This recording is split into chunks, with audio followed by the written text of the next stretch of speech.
All right, so for this problem, first part we have to figure out these slope fields. So we have this differential function.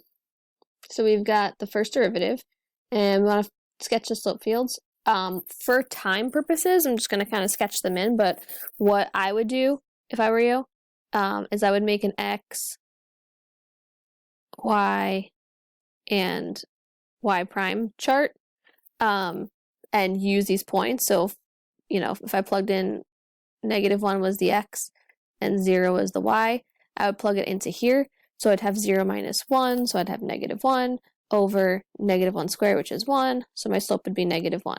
So when I go to here, that's really bad, but looks something like this.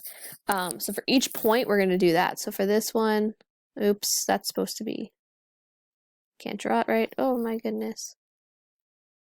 It's supposed to be flat of 0. This one, it's going to look something like this. That's really bad.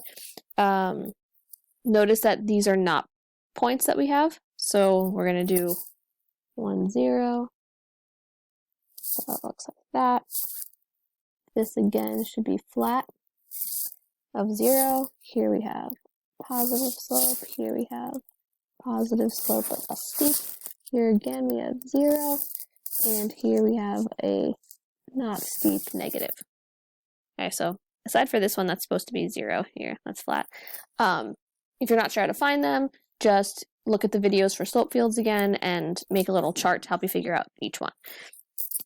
Okay, so for part B, find the particular solution y equals f of x to the differential equation with the initial condition f of 2 is equal to 0. So again, keyword here is particular solution. So what that is talking about is saying, okay, well, let's take our first derivative that they gave us, let's separate the variables, solve for y, and then plug in the initial condition and solve for c. So what we have here, first thing we got is to separate the variables. So what I would do is I would move the y minus 1 over here. So I would divide by y minus 1, multiply by dx. So we have 1 over y minus 1 dy, and that's equal to 1 over x squared dx. Okay, so from here, I'm going to take the antiderivative of each side. Now, if you remember that 1 over something is ln, so I have 1 over y minus 1. So when I take the antiderivative of that, it's just going to be the ln of the absolute value of y minus 1. And that's going to be equal to, if I take the antiderivative of 1 over x squared, remember that's the same thing as saying x to the -2. So if I take the antiderivative of that, we're going to increase by 1 to get -1 and divide by it. So what we really have on this side is -1 over x. And then don't forget plus c.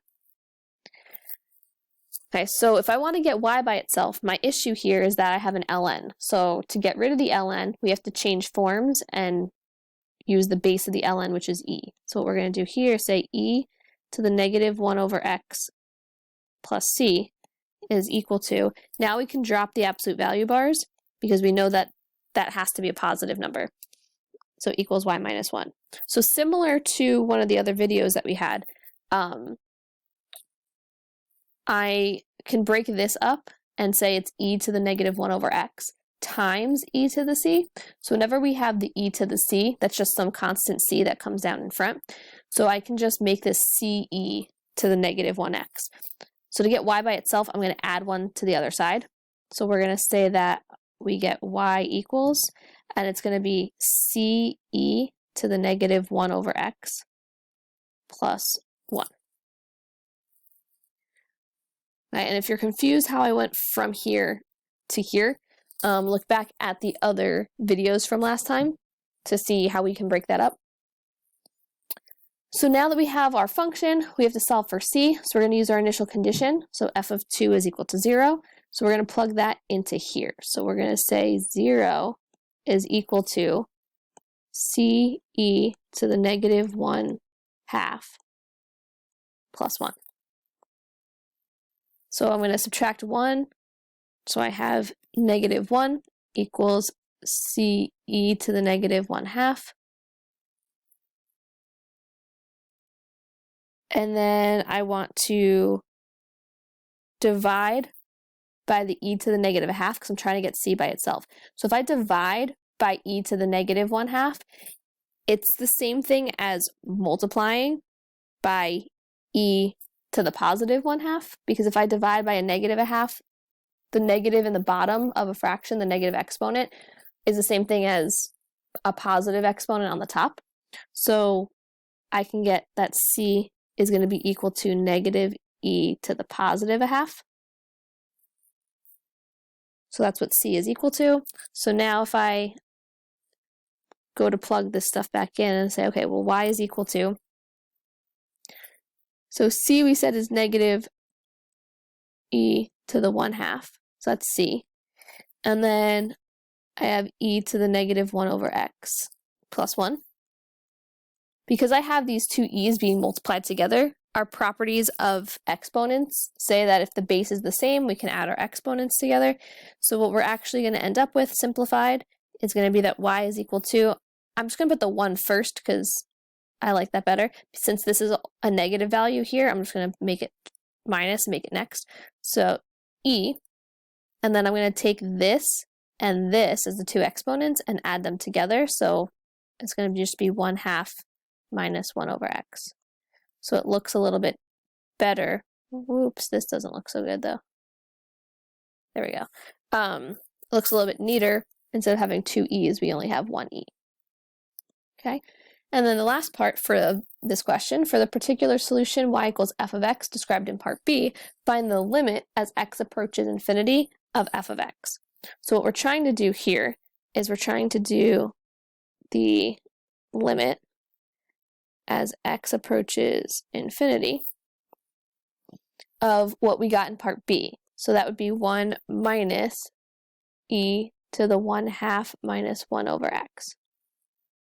So when I'm dealing with limits, the first thing I want to do, if you remember, is take whatever x is approaching and try to plug it in for x. So if we plug this in, we're going to have 1 minus e to the 1/2 minus 1 divided by infinity. And when we have 1 divided by infinity, that means that 1 over a number that's very, very, very, very large gets closer and closer to 0. So this is just going to be 0. It's approaching 0.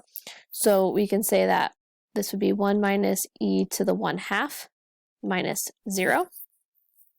So we get 1 minus e to the 1/2. So I'm just going to write it as 1 minus the square root of e.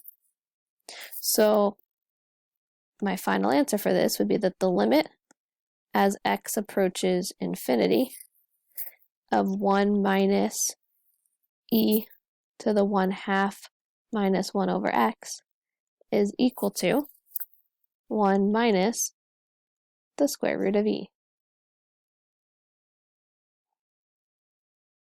Oops.